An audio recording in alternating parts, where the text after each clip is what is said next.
une certaine doctrine de la majorité s'est imposée en France depuis la Révolution. Elle est particulière, elle n'est pas évidente.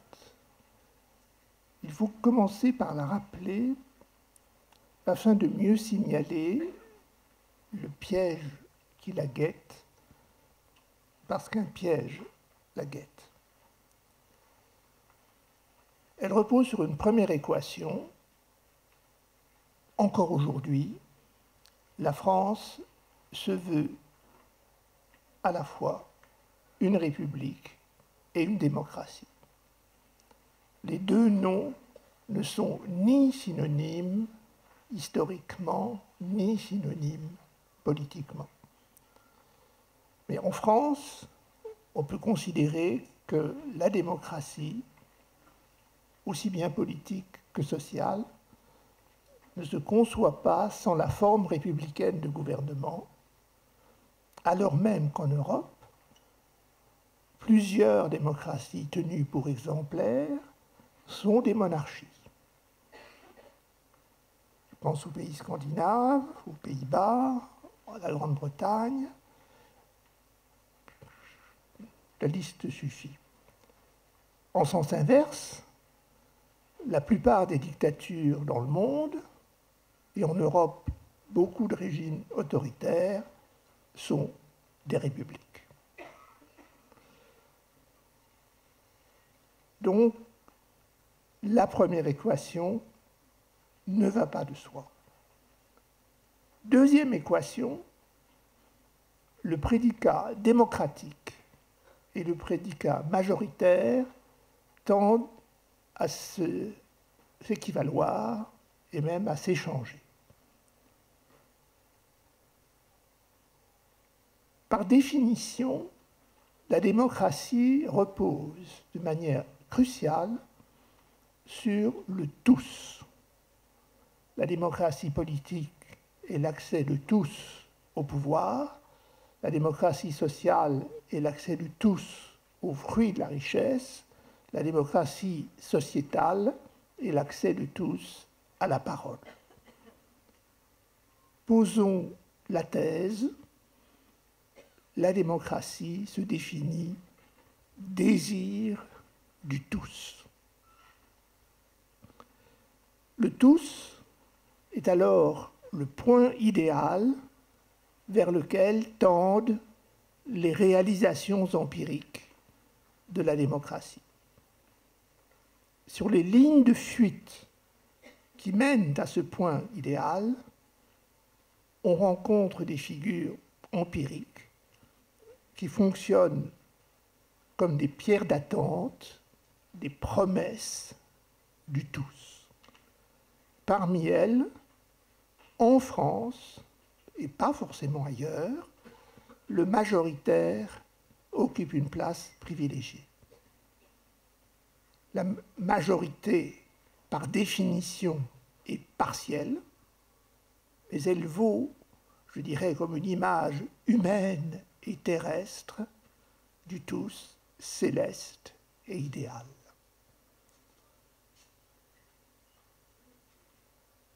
Pour que le démocratique et le majoritaire s'échangent à ce point, il faut se donner plusieurs axiomes. Premier axiome, puisqu'on parle de majorité, et quand on parle de majorité, on parle de vote. En identifiant majoritaire et démocratique, on détermine le vote comme le moyen privilégié de la démocratie politique. Cela ne va pas de soi. Deuxième remarque, avec le tous que promeut le vote et la démocratie politique, il s'agit d'un tous politique. Et ce tous politique est d'emblée posé comme distinct par nature d'un tous sociétal. Le peuple, tous politique, n'est pas la population, tous sociétal. Dans les démocraties antiques, cette différence était non seulement acceptée, mais proclamée. Les citoyens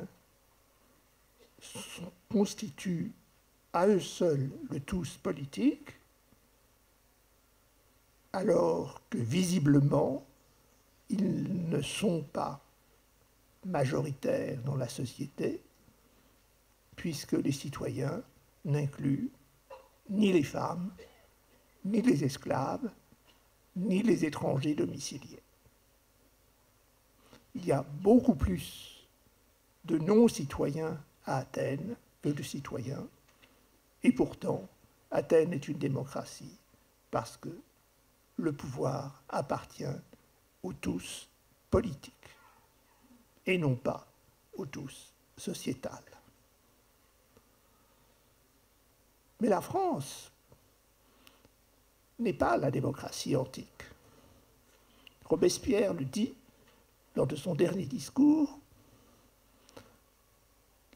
de 8 Thermidor. Il s'adresse à l'Assemblée, à la Convention, et il dit « Vous avez réalisé ce qu'aucune démocratie antique, aucune de celles que nous avons admirées, ni Athènes, ni aucune autre, n'a réalisé. »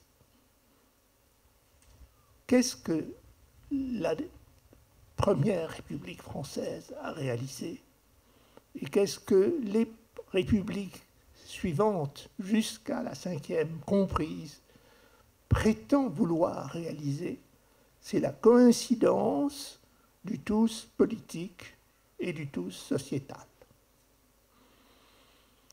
Que cette coïncidence ne puisse pas être obtenue directement ou immédiatement, certes, quel soit le but,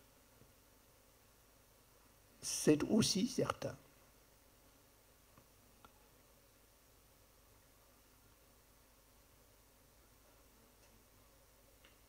On peut prendre comme illustration le fait que très spontanément, on traduise les sondages en termes politiques, en prédictions sur le vote, alors que les sondages travaillent sur le tous sociétal et pas sur le tous politique. Inversement, quand on parle du tous sociétal, on parle assez facilement de la majorité. La majorité des Français préfèrent la mer à la montagne. Les Français dont on parle, c'est le tout sociétal. Mais cette majorité, elle n'a pas de sens, puisqu'elle n'est pas obtenue par un vote. Elle est obtenue par une appréciation vaguement statistique. Et simplement, on est passé du politique au sociétal comme si on était dans le même espace. Et on n'est pas dans le même espace. Le tous politique est limité,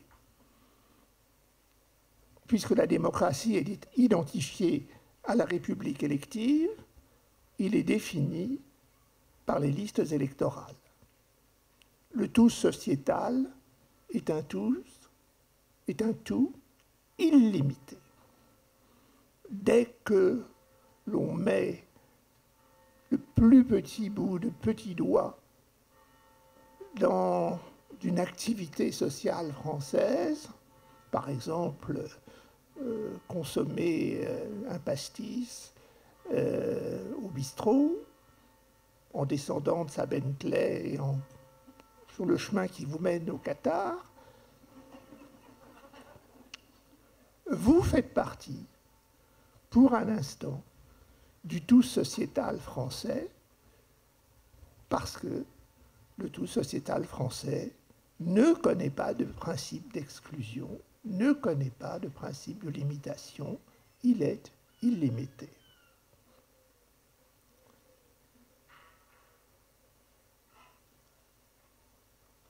Qui plus est, le tous politique s'oriente vers l'un. Le logicien, philosophe, logicien, mathématicien, courageux, combattant politique, Bertrand Russell distinguait ce qu'il appelait en anglais « the class as one » et « the class as many ». La classe comme une et la classe comme plusieurs. Eh bien, le tous politique, c'est un groupe considéré comme un et comme pouvant ou devant faire un. Le tout sociétal s'atteint par la voie du multiple. C'est le tous comme multiple, the class as many, et son incarnation naturelle, autant que l'incarnation du tous politique, ce sont les listes électorales, l'incarnation naturelle du tous sociétal, ce sont les réseaux sociaux. Matérialisation immédiate du multiple illimité. Il est donc réellement impossible, je dirais topologiquement ou mathématiquement ou conceptuellement, que les deux types de tous coïncident. La conviction républicaine française consiste à se persuader que grâce à la Révolution et grâce au perfectionnement successif que les républiques successives ont apporté à la Révolution française, y compris les amendements votés que Nicolas Sarkozy a fait voter, y compris les futures modifications que le président Macron va faire voter, tout cela va contribuer à la mise en place d'un chef-d'œuvre tel que l'histoire n'en a jamais connu, un tour de force topologique qui permet de faire coïncider, si j'ose dire, la bouteille à embouchure illimitée et le bouchon dont le pas de vis obéit au principe du limité. Entre les deux, les républicains sont convaincus qu'ils ont introduit une sorte, je dirais, c'est à la fois une colle, une superglue, et une sorte de plastique qui se modèle au gré des exigences matérielles des formes. C'est ce qu'on appelle le social. Le social, qu'est-ce que c'est? C'est, je dis très rapidement, c'est la participation de tous aux fruits de la richesse. Les mots sont précis. Ça ne veut pas dire que tous soient riches. Ça veut dire que dans certains cas, ceux qui ne sont pas riches soient traités comme s'ils le devenaient. Exemple, très souvent cité d'ailleurs, par ceux qui promeuvent les vertus du social à la française, le système de santé, tel qu'on prétend qu'il fonctionne. Je ne dis pas tel qu'il fonctionne, tel qu'on prétend qu'il fonctionne, et qui se résume à ceci: pas besoin d'être riche pour être soigné, comme si vous étiez très riche. Ou l'école publique, telle qu'on prétend qu'elle est, je n'ai pas dit telle qu'elle est, votre enfant recevra un enseignement aussi pointu, aussi raffiné que s'il était le fils d'un émir arabe ou d'un lord anglais.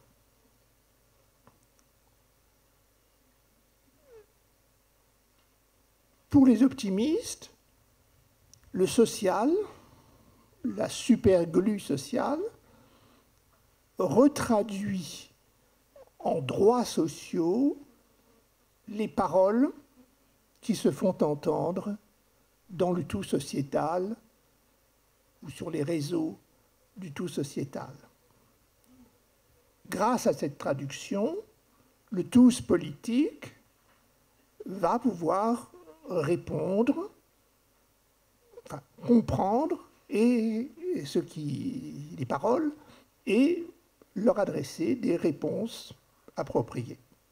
C'est le moment où la personne qui, par les voies de l'élection, est censée incarner le tous politique, va dire au tous sociétal « Je vous ai entendu ».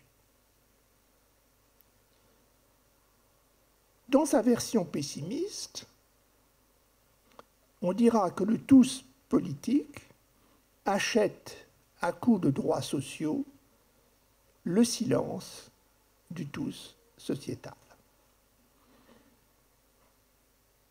Certains prétendent que c'est ce qui a été tenté récemment lors du mouvement des Gilets jaunes. Ce n'est pas à moi de vous imposer une interprétation. La conception que je viens d'analyser, avec évidemment des modifications apportées par le temps, cette conception remonte, je l'ai dit, à la Révolution française.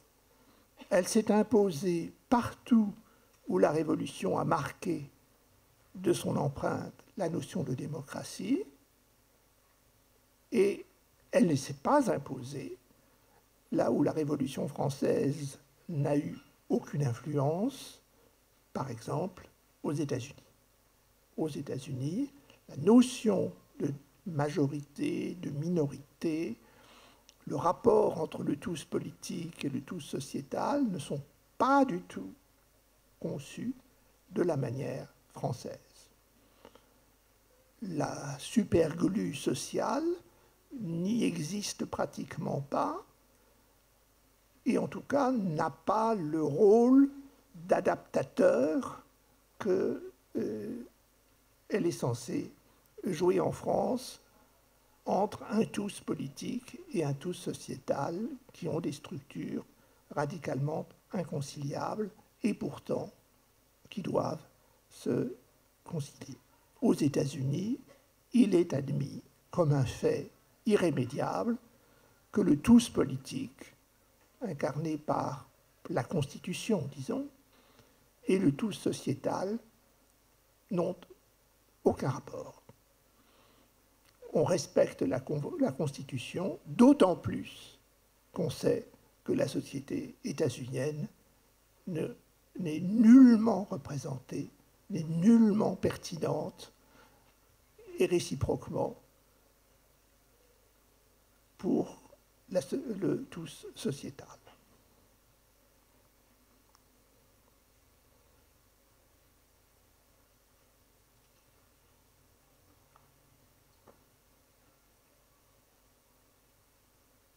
Je dirais que pour être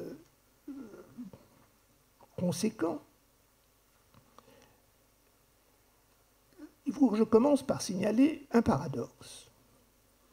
C'est que la conception issue de la Révolution française, où la majorité est située de la manière que j'ai dite, parmi ceux qui, en France, ne l'adoptent pas, il y a précisément les mouvements révolutionnaires. C'est un paradoxe, mais c'est pourtant la réalité. Blanquisme, bolchevisme, marxisme-léninisme, maoïsme, anarchisme ont ceci de commun avec la conception révolutionnaire de la révolution, que la révolution avait de la démocratie que le désir du tous les habite, mais ce désir du tous ne se projette pas en demande de majorité. Et il ne se projette pas spécialement en demande de majorité obtenue par la voie du vote. Il se projette bien plutôt dans la demande de ce que j'appellerais le quelques-uns, c'est-à-dire dans la demande de minorités agissantes. Le gauchisme, que j'ai moi-même bien connu, partait du principe que passer du désir du tous à la demande de majorité, notamment de majorité élective, était une trahison et qu'il fallait passer bien plutôt du désir du tous à la demande du quelques-uns.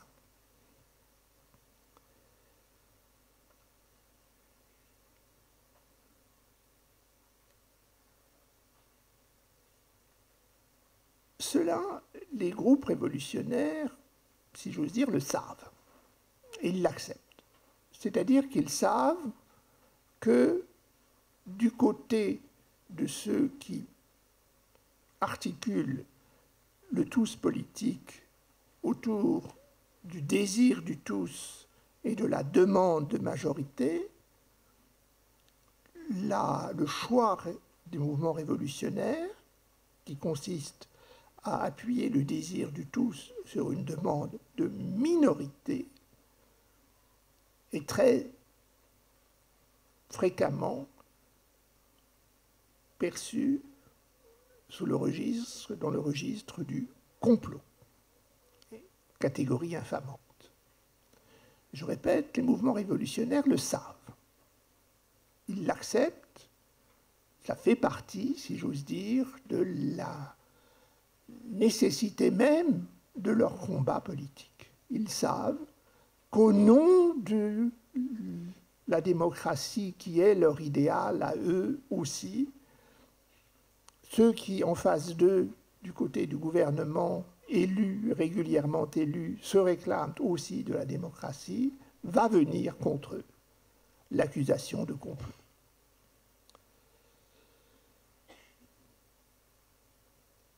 Maintenant, un déplacement pas du tout identique, mais qui met en jeu des éléments analogues, va mettre en œuvre quelque chose de l'ordre d'un piège. Alors que pour ce qui est des mouvements révolutionnaires, il n'y a pas de piège, ils savent à quoi s'attendre, et du côté du gouvernement qui se bat contre eux, il n'y a pas non plus de piège, si j'ose dire, depuis que les gouvernements ont régulièrement élus, démocratiquement élus, ils savent qu'ils auront contre eux ce type d'opposition. Non, le piège est ailleurs. Soyons clairs. Depuis la Révolution, être français, c'est être habité par le désir du tous.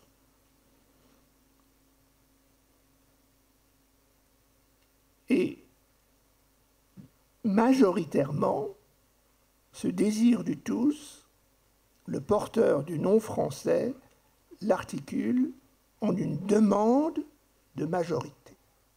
On passe du désir à une demande, du tous à la majorité.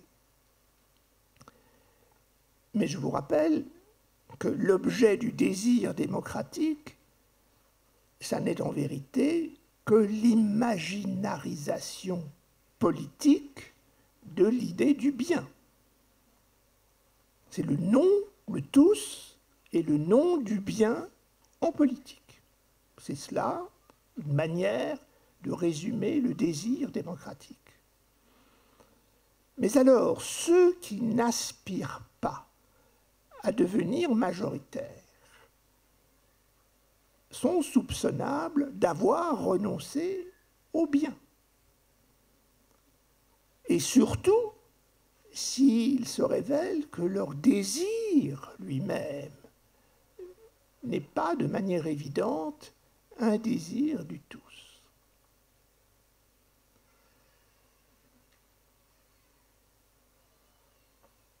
Et là, je crois qu'il faut parler très directement du non-juif.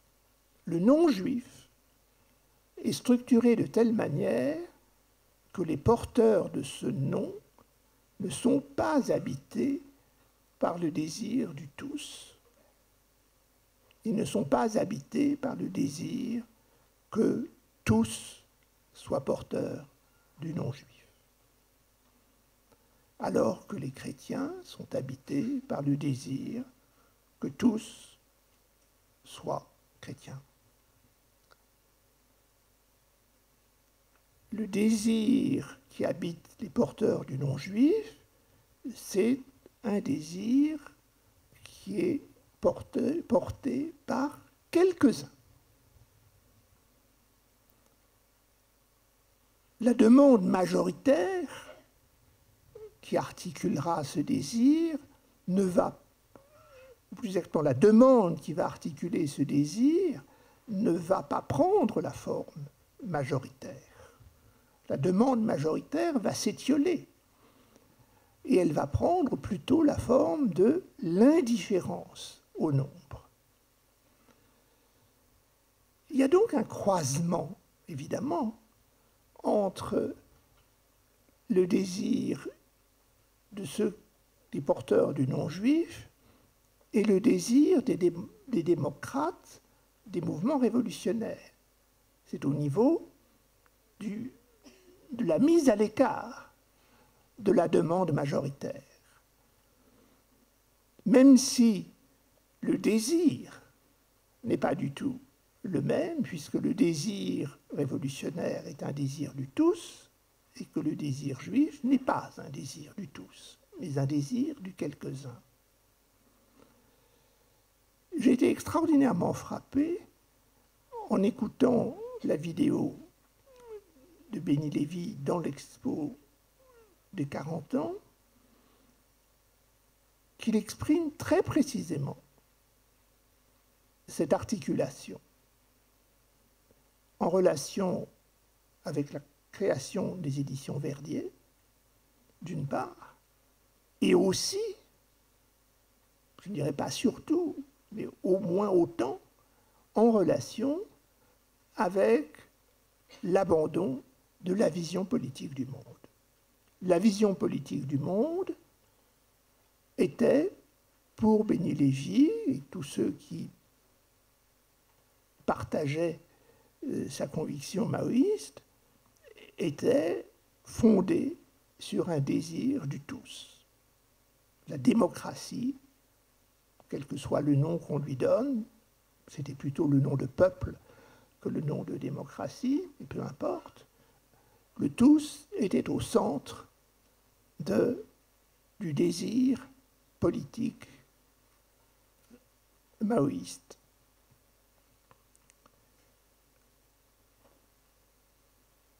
Très tôt, d'emblée, ce désir a rencontré le paradoxe qu'il ne consentirait pas à l'expression de ce désir par une demande de majorité.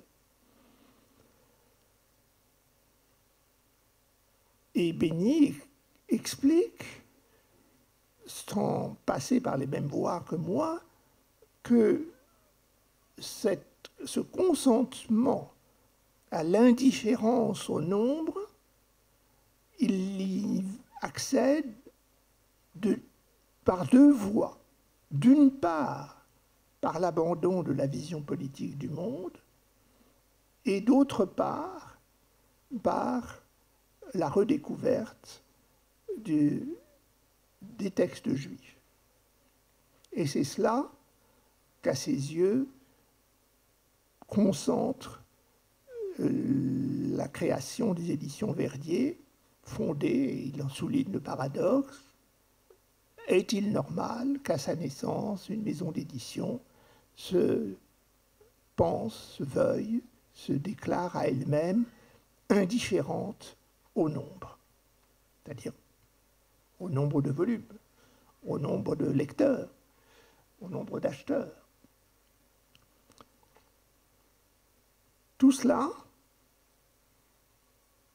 m'a confirmé, si j'ose dire, expérimentalement, dans ce que je souhaitais faire entendre aujourd'hui, à savoir que le non-juif a quelque chose de commun avec le mouvement révolutionnaire et en même temps quelque chose de radicalement différent. La demande qui conduit à l'indifférence à l'égard du nombre se superpose.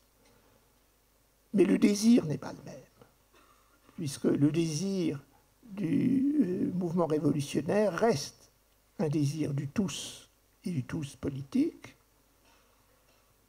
ou sociétal, tandis que le désir du porteur du non-juif s'articule autour du quelques-uns et non pas du tous. Pour ceux qui croient à la démocratie et à la République, c'est-à-dire aux porteurs du non français, le piège est immédiat. Et cela s'est vu dans l'histoire.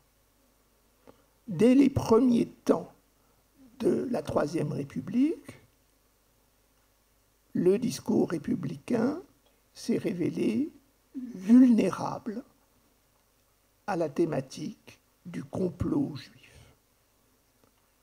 La structure de l'accusation du juif, le juif complote, est liée à la conviction ou au constat que le juif n'est pas animé par le désir du tous.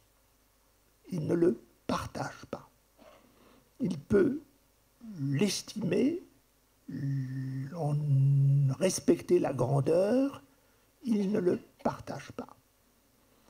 Et celui qui ne partage pas le désir du tous peut toujours légitimement être soupçonné d'être comploteur. Voilà le piège. Ce piège, je ne vais pas entrer dans les détails, il suffit de rappeler l'affaire Dreyfus. Il se repose, se construit sur le préjugé suivant lequel un juif et le complot, un juif et la trahison se répondent en quelque sorte naturellement. J'ai toujours pensé que l'affaire Dreyfus n'a pas été un événement pour la communauté juive française, ni pour les communautés juives du monde entier. Elle a été un événement pour les non-juifs. Et elle a été un événement pour les républicains non-juifs. Et elle a été un événement pour les Français républicains non-juifs. C'est à eux qu'est revenue la tâche de mesurer le piège et de comprendre comment on pouvait y parer.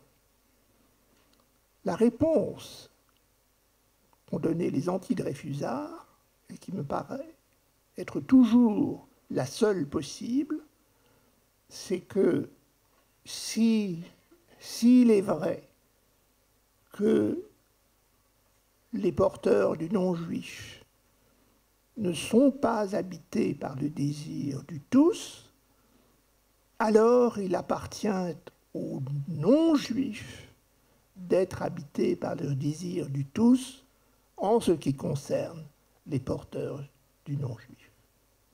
C'est-à-dire qu'il faut que les Dreyfusards construisent le soutien à Dreyfus comme le point de ralliement d'une majorité et que cette majorité soit perçue comme le trait distinctif de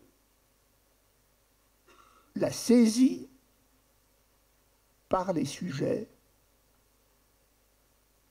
la saisie ou la traversée dans les sujets par le désir du tous. Que le nom de Dreyfus, pas Dreyfus lui-même, mais que le nom de Dreyfus devienne le nom du désir du tous et de la demande de la majorité, voilà le secret de l'affaire Dreyfus.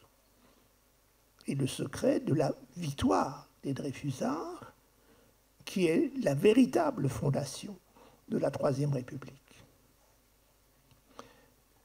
Je dirais que c'est en restant dans la ligne de ce que Zola, Clémenceau et autres, quels qu'ils soient dans le détail, Clémenceau aussi un policier, une vision policière du monde, mais enfin peu importe. Sur ce point-là, il a été l'un des bâtisseurs du dreyfusisme, et c'est en restant sur cette ligne que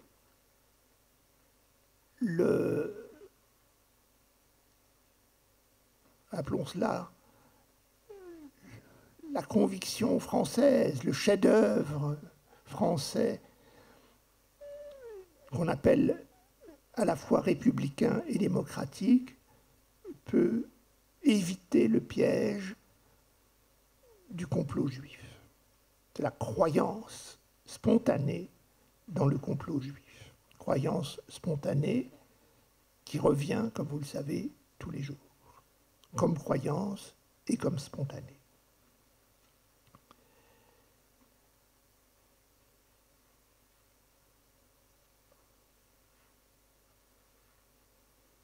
Il s'agit là d'une structure. Il ne s'agit pas seulement, bien sûr, il s'agit de quelque chose où le non-juif est impliqué de manière cruciale. Aujourd'hui, l'héritage du dreyfusisme, c'est ce que Daniel Tromp, dans son dernier ouvrage, La France sans les Juifs, appelle l'anti-antisémitisme. Et il dit, je crois à juste raison, que l'anti-antisémitisme est une des bases de la vie politique française. Que tant que cette base se maintient, quelque chose du désir démocratique et de la demande majoritaire reste vivant. Mais l'anti-antisémitisme, ça n'est rien d'autre que le dreyfusisme, en quelque sorte, réduit à sa plus simple expression. Comme je l'ai dit, il s'agit du non-juif, il s'agit d'une ruse, qui consiste à déplacer le soupçon. En fait, elle dit maintenant, c'est l'antisémite ou c'est le négationniste qui sont intrinsèquement comploteurs et qui sont, de ce fait, structurellement minoritaires, même s'ils peuvent occasionnellement, mais empiriquement seulement, apparaître comme majoritaires. C'est ce qui est la logique intime du livre de Sartre sur la question juive, et c'est ce qui fonctionne encore aujourd'hui et qui permet, puisqu'on a, d'après ce que j'ai entendu, regretté que le mot de transfiguration ne soit pas commenté, puisqu'il apparaît dans les thèmes du banquet qu'on a un peu parlé, eh bien, voilà une transfiguration.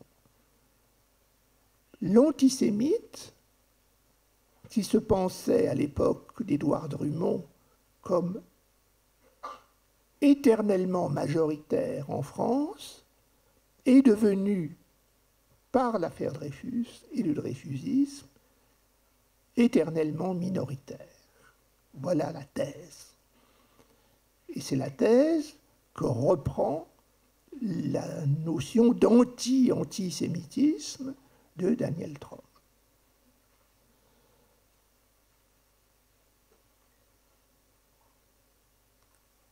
Il s'agit du non-juif, je le répète, mais simplement pour clarifier mon propos, regardons ce qui se passe du côté de l'homophobie.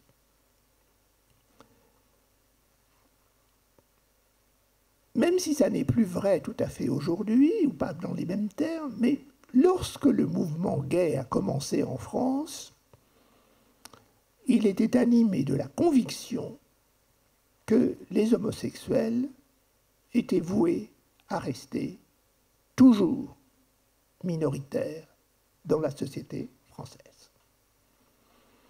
Qu'il n'y aurait jamais plus d'homosexuels en France que d'hétérosexuels. Et que le problème était donc de s'affronter à la demande majoritaire portée par le discours politique et le désir de démocratie. Cela était d'autant plus vrai que, par exemple, au sein du maoïsme, et je renvoie au roman d'Olivier Rollin, Tigre de papier, le désir de tous, que constituait le désir démocratique, a conduit la gauche prolétarienne directement au mépris et à la dérision à l'égard des homosexuels. Et c'était pratiquement inévitable.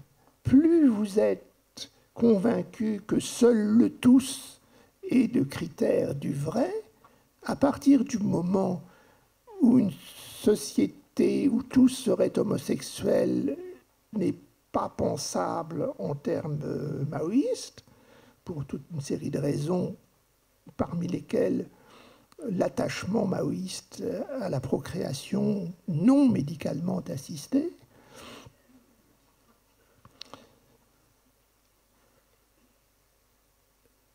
Vous voyez bien que du tous, on passe au mépris à l'égard de ceux qui, et je le répète, à l'époque, disaient d'eux-mêmes: nous sommes une minorité, c'est en tant que minorité que nous voulons être entendus, et c'est en tant que nous serons toujours une minorité que nous voulons être reconnus. Je répète qu'il est possible qu'il y ait des déplacements dans l'opinion à cet égard. Mais ce n'est pas mon propos. Je parle de cette période-là. Et c'est à ce moment-là que s'est constituée peu à peu la thématique de l'homophobie, c'est-à-dire en vérité la construction de l'anti-homophobie comme critère absolu de l'attachement aux tous et aux majoritaires. C'est parce que l'on croit aux tous que tous doivent être anti-homophobes. C'est parce que l'on est persuadé que la meilleure expression empirique du tous, c'est la majorité. C'est pour cela que l'on doit tout faire pour que l'anti-homophobie soit une opinion majoritaire. Vous voyez que c'est la même structure, même si, bien entendu, il n'y a aucune analogie de construction entre le non-juif et l'homosexualité. Pas du tout superposable, c'est pas le problème. On peut toujours trouver des superpositions. C'est pas mon propos. Je ne crois pas que ce soit intéressant, disons. Mais la structure est intéressante. Et y compris, bien entendu, la naissance que l'on voit tous les jours du côté des homophobes de la thématique du complot homosexuel. Il suffit de lire, c'est très facile à faire, vous ouvrez au hasard, je ne sais pas moi, le commentaire d'un match de football, le commentaire marseillais d'un match de football du PSG,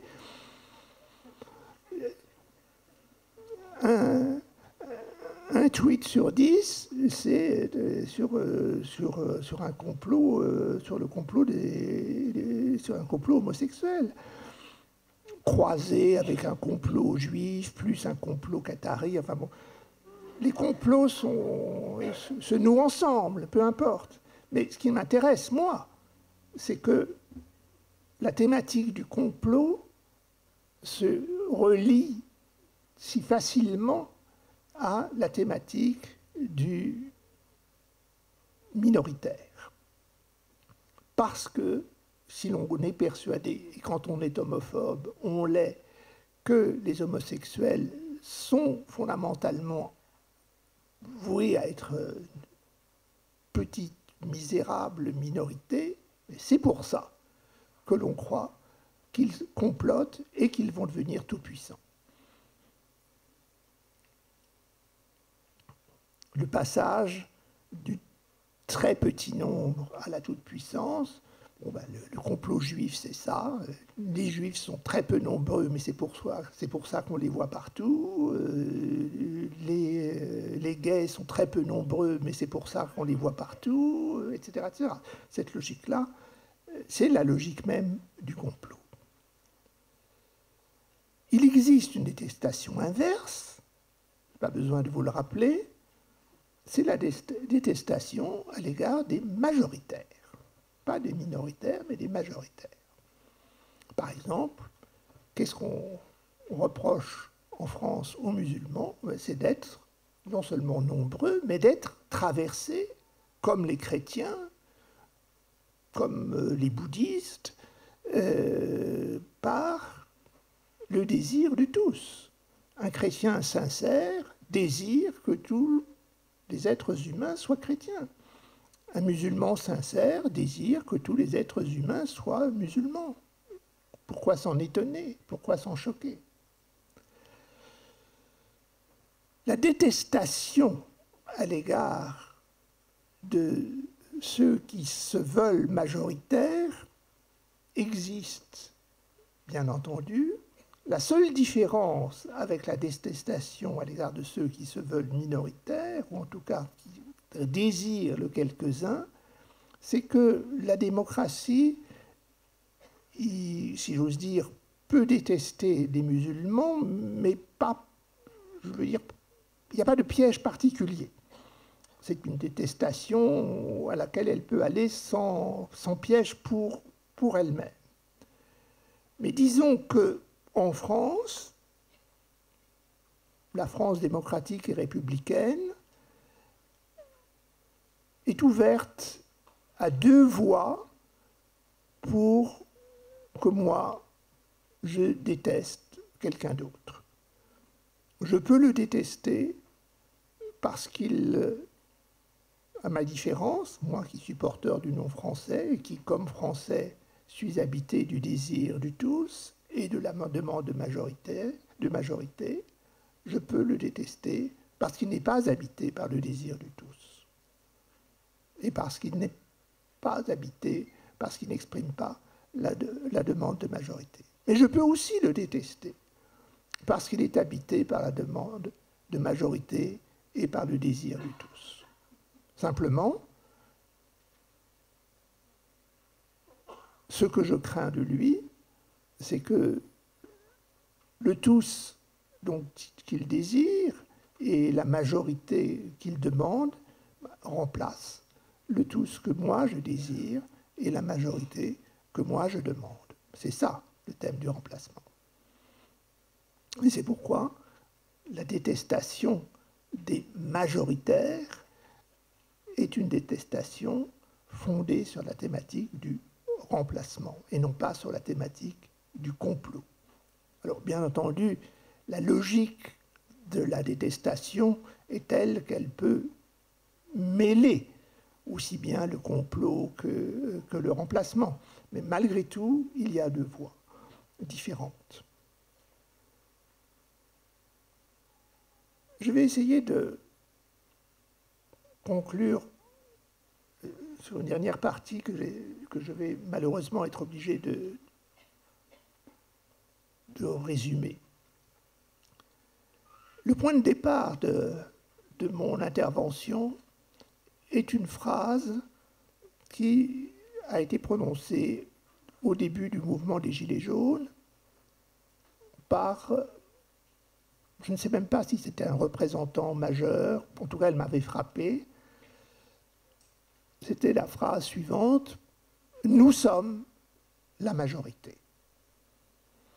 Et ça m'avait beaucoup frappé parce que j'avais le sentiment que ce n'était pas un type de phrase que j'avais entendu souvent dans les mouvements qu'on appelle les mouvements sociaux, les mouvements de rébellion. Des phrases du type nous sommes les travailleurs, nous sommes le peuple. Oui, mais nous sommes la majorité.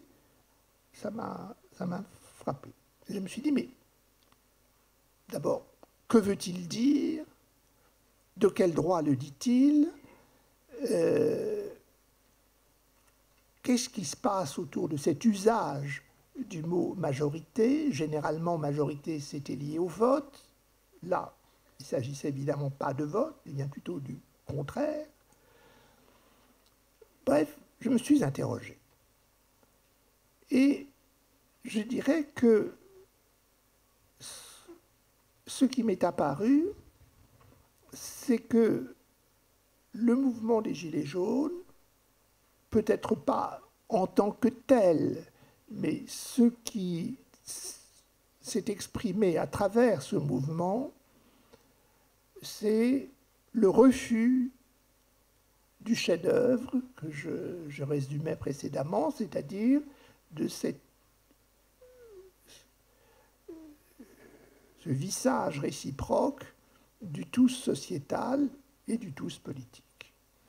À partir du moment où, y compris dans la presse, y compris chez les journalistes, mais y compris chez les experts, on emploie le terme de classe politique, ça veut dire que l'on ne croit plus au tout politique. Ça veut dire, s'il y a une classe politique, ça veut dire que être élu, c'est ne plus faire partie du tous sociétal. C'est ne plus faire partie du peuple. Et même, si l'on pousse un peu plus loin, être électeur, c'est avoir fait un pas hors du peuple et de la population. S'il en est ainsi, ça veut dire qu'il ne reste plus, le tous politique ayant été en quelque sorte mis de côté comme une sorte de reste du passé, il ne reste plus que le tous sociétal, qui s'exprime donc effectivement par les réseaux sociaux.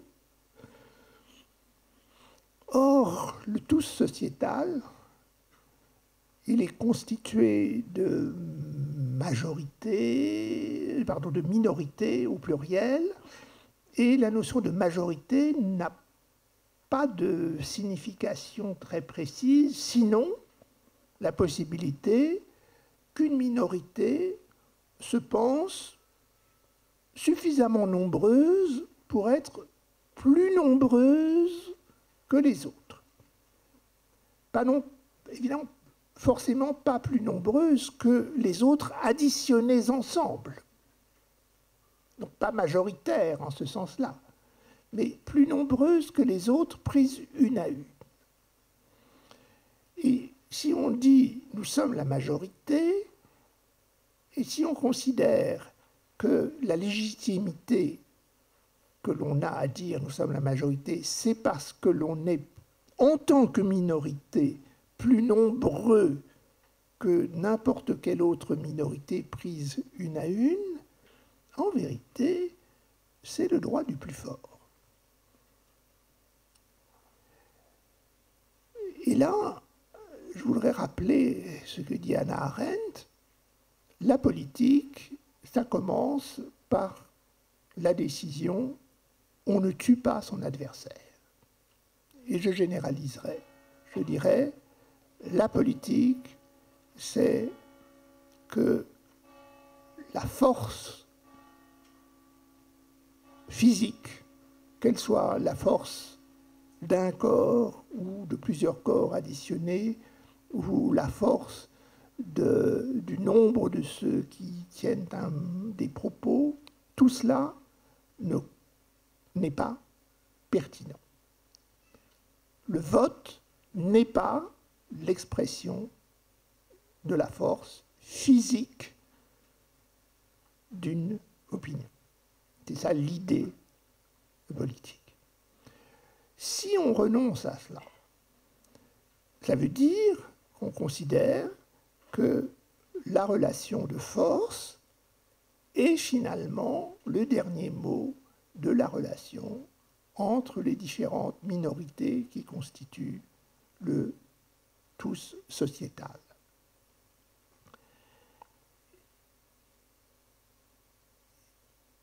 Sans être outrageusement pessimiste, je voudrais quand même souligner que dès que la porte est ouverte pour que le rapport de force physique,